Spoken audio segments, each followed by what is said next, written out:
देखिए, हम लोगों ने हमेशा जिस स्ट्रैटेजी पर काम किया है उसमें कभी जाति की राजनीति नहीं की है पार्टी ने। हमारे नेता ने हमेशा जमात की राजनीति की है और ढिंढोरा नहीं पीटा है।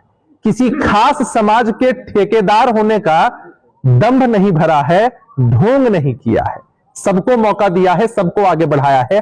तभी तो अति पिछड़ा समाज की सबसे पहली पसंद इतने वर्षों से हमारे नेता नीतीश कुमार जी है।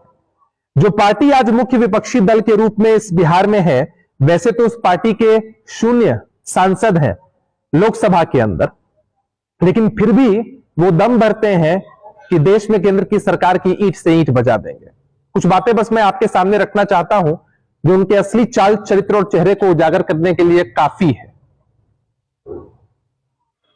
तेजस्वी यादव जी अलग अलग तरह की बातें हमारे नेता के विषय में बता रहे हैं। कहीं किसी कार्यक्रम में हमारे नेता अनुपस्थित रहते हैं, उसके विषय में बताते हैं। और तेजस्वी यादव जी को यह जवाब देना चाहिए कि ऐसा क्या खास है कि लालू प्रसाद यादव जी को सिर्फ पीला लिफाफा बांटने के लिए अधिकृत कर दिया है। लालू जी अगर अपने घर से बाहर भी निकले हैं तो सिर्फ रोहिणी आचार्य जी के प्रचार में निकले हैं। इसका सीधा मतलब है, आप सबको याद होगा, बीते विधानसभा के चुनाव में सभी पोस्टर्स होर्डिंग से तेजस्वी यादव जी ने लालू जी और राबड़ी जी की तस्वीर हटा दी थी। मतलब साफ है, लालू राज राबड़ी राज की माफी वो मांगते नजर आते थे सार्वजनिक मंचों से। जंगल राज के उस दौर से बिहार निकल गया और तेजस्वी यादव जी भी उस आडंबर से निकलना चाहते थे। इसीलिए लालू प्रसाद यादव जी को रेस्ट्रिक्ट कर दिया है चुनाव प्रचार को लेकर। जिस पार्टी को अपने राष्ट्रीय अध्यक्ष के चेहरे पर भरोसा नहीं है, जिन पुत्र को अपने पिता की राजनीतिक विरासत पर भरोसा नहीं है, उन पर बिहार प्रदेश की जनता क्या भरोसा करेगी।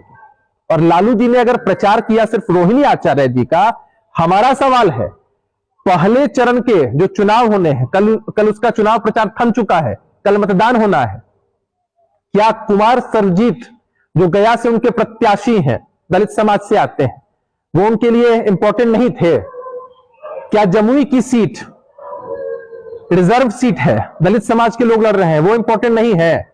श्रवण कुशवाहा लड़ रहे हैं औरंगाबाद में, पिछड़ा की सीट है, नवादा में पिछड़ा की सीट है, औरंगाबाद में लड़ रहे हैं, पिछड़ा की सीट है, वहां जाना जरूरी नहीं है। तो लालू प्रसाद यादव जी की यह स्ट्रैटेजी, राष्ट्रीय जनता दल की यह स्ट्रैटेजी खुद में बताने के लिए काफी है कि उनकी पार्टी के अंदर भी अगर परिवार के लोग लड़ेंगे तो जोर से दमखम से लड़ा जाएगा। लालू जी लेकिन किसी अन्य के प्रचार में नहीं जाएंगे। एक जबरदस्त विरोधाभास उनके यहां अपने ही है। दल प्रत्याशी तय करते वक्त कागज का भारीपन चेक करती है। तो जो कागज होता है ना, कि जिसके पास जितना ज्यादा कागज है, जितना महत्वपूर्ण कागज है और जितने बड़े डिनोमिनेशन का कागज है, उसको उतनी तवज्जो दी जाती है। हम यहां बैठे हैं इस प्रेस वार्ता में, इस जिला में जो विधानसभा क्षेत्र आते हैं, जहां हमारे सारे प्रभारी, सारी पार्टियां, सभी गठबंधन के लोग लगे हुए हैं। 2 कॉन्स्टिट्यूएंसीज हैं, सीतामढ़ी और शिवहर।